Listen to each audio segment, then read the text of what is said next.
Top 9 news కి స్వాగతం. కొడంగల్లో గిరిజన లంబాడ బిడ్డల భూములను బలవంతంగా గుంజుకుని వారిని చిత్రహింసలు పెడుతున్నటువంటి గుంపు మేస్త్రి నిస్సహాయులై ఇళ్లపై దాడి చేస్తూ మీరు కొనసాగిస్తున్న నిరంకుశ పాలనకు తెలంగాణ ప్రజలు చరమగీతం పాడటం తథ్యం.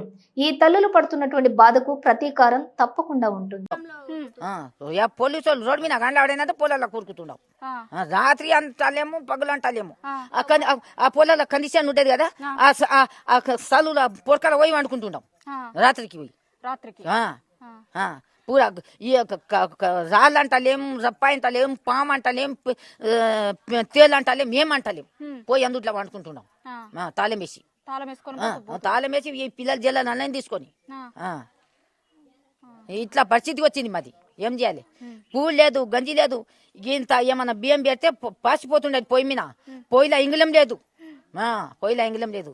మా అవస్థ దేవుడు చూస్తుండాడు, మా అవస్థ దేవుడు చూస్తుండాడు. ఇంతోసి పరిస్థితి మాకు రేవంత్ రెడ్డి పెట్టిండు, రేవంత్ రెడ్డి పెట్టిండు ఇంత